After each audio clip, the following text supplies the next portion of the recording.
Hey everyone, we're reading Exodus chapter 4. Then Moses said, "What if they will not believe me or listen to what I say? For they may say, 'The Lord has not appeared to you.'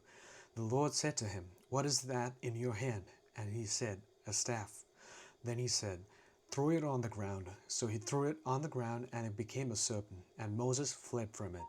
But the Lord said to Moses, 'Stretch out your hand and grasp it by its tail.' So he stretched out his hand and caught it, and it became a staff in his hand, that they may believe that the Lord, the God of their fathers, the God of Abraham, the God of Isaac, and the God of Jacob, has appeared to you." The Lord furthermore said to him, "Now put your hand into your bosom." So he put his hand into his bosom, and when he took it out, behold, his hand was leprous like snow. Then he said, "Put your hand into your bosom again." So he put his hand into his bosom again, and when he took it out of his bosom, behold, it was restored like the rest of his flesh. If they will not believe you or heed the witness of the first sign, they may believe the witness of the last sign. But if they will not believe even these two signs or heed what you say, then you shall take some water from the Nile and pour it on the dry ground, and the water which you take from the Nile will become blood on the dry ground. Then Moses said to the Lord, "Please, Lord, I have never been eloquent, neither recently nor in the time past, nor since you have spoken to your servant, for I am slow of speech and slow of tongue." The Lord said to him, "Who has made man's mouth? Or who makes him mute or deaf or seeing or blind? Is it not I, the Lord? Now then go, and I, even I, will be with your mouth and teach you what you are to say." But he said, "Please, Lord, now send the message by whomever you will." Then the anger of the Lord burned against Moses, and he said, Is there not your brother Aaron the Levite?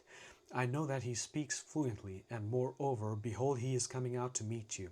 When he sees you, he will be glad in his heart. You are to speak to him and put the words in his mouth, and I, even I, will be with your mouth and his mouth, and I will teach you what you are to do.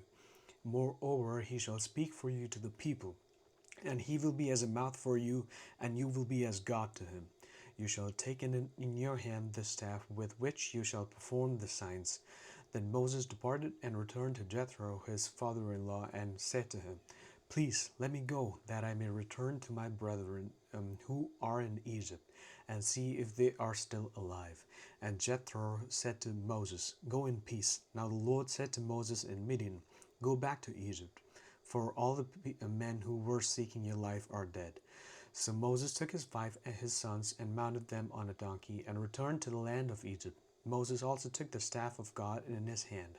The Lord said to Moses, "When you go back to Egypt, see that you perform before Pharaoh all the wonders which I have put in your power.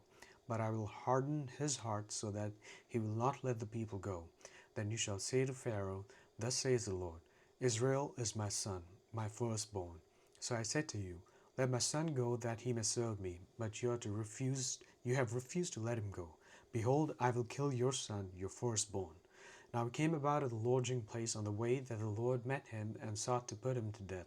Then Zipporah took a flint and cut off her son's foreskin and threw it at Moses' feet. And she said, 'You are indeed a bridegroom of blood to me.' So he let him alone. At that time she said, 'You are a bridegroom of blood, because of the circumcision.' Now the Lord said to Aaron, 'Go to meet Moses in the wilderness.' So he went and met him at the mountain of God and kissed him. Moses told Aaron all the words of the Lord with which he had sent him, and all the signs that he had commanded him to do. Then Moses and Aaron went and assembled all the elders of the sons of Israel, and Aaron spoke all the words with which the Lord had spoken to Moses. He then performed the signs in the sight of the people. So the people believed, and when they heard that the Lord was concerned about the sons of Israel, and that he had seen their affliction, then they bowed low and worshipped. Thanks be to God. See you tomorrow.